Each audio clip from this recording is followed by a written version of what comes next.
Et si tu mourais sur le haram? Écoute bien ce qui est arrivé à ce frère, son histoire est vraiment choquante. Cette histoire vraie est un témoignage raconté par le cheikh Nabil Awadi. C'est l'histoire d'un homme de 33 ans et depuis ses 15 ans, il vit dans le haram. Il ne connaît ni la prière ni la mosquée et même lorsque le ramadan arrive, sa vie ne change pas.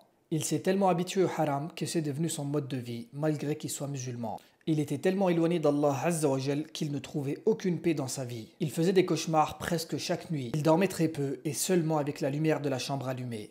Il est devenu une proie très facile pour les shayatines et le waswas envahissait toute sa vie. Et ses mauvaises fréquentations empiraient encore sa situation. Il allait jusqu'à organiser des voyages en Thaïlande avec ses soi-disant amis. Et il commettait tous les types de péchés sans aucune limite, comme beaucoup le font encore de nos jours. Et un jour, après l'un de ses voyages, il a fait la rencontre d'une femme qu'il décrit comme très belle, et elle aussi était plongée dans le haram comme lui. Mais ça lui posait aucun problème, ils ont alors commencé à se fréquenter et ont fini par tomber dans la fornication. Ensuite, du jour au lendemain, cette femme disparaît complètement sans laisser aucune trace. Il la cherche partout, mais ne la trouve nulle part. Et quelques jours plus tard, des enquêteurs de la police l'appellent. Grâce à des témoignages, ils ont su que cet homme fréquentait cette femme et ils ont réussi à avoir son numéro. Il pose d'abord la question: est-ce que tu connais cette femme? À quoi il répond oui. Et la question suivante était: est-ce que tu as eu des relations avec cette femme? À quoi il répond tout de suite non, alors que c'était un mensonge. Et là, l'enquêteur au téléphone lui annonce: cette femme est portée disparue depuis un moment et elle est connue pour avoir eu des relations avec de nombreux hommes. Et le pire, c'est qu'elle est porteuse du sida. Et à ce moment précis, le monde s'effondre autour de cet homme. Il rentre chez lui, terrifié, incapable de dormir, ni même de manger. Et son état s'aggrave et la peur prend une nouvelle dimension.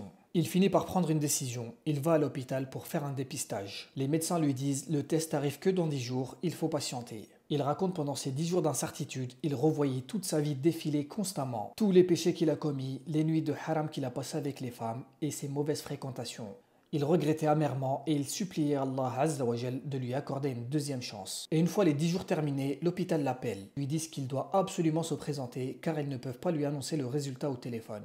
Il va à l'hôpital, persuadé que c'est la fin. Et lorsqu'il monte les escaliers, il dit que chaque pas qu'il faisait, c'était comme si une année de sa vie s'envolait. Il se rappelle de toute sa vie, tout son temps gaspillé dans les péchés et les mauvaises fréquentations, alors qu'il aurait pu le consacrer autrement dans l'adoration d'Allah Azza wa Jal. Il finit par entrer dans le bureau du médecin et donne son nom. Et le médecin sort un gros dossier et commence à tourner les pages. Et après quelques minutes d'attente, le médecin lève les yeux, avec un sourire, il regarde cet homme. Et lui dit: c'est négatif, tu n'es pas porteur. Cet homme raconte son histoire plusieurs années après qu'elle se soit déroulée. Il dit: depuis ce jour-là, je n'ai jamais délaissé une seule prière. Et le Coran ne le quitte plus. Il s'est éloigné de toutes ses mauvaises fréquentations. Alhamdulillah.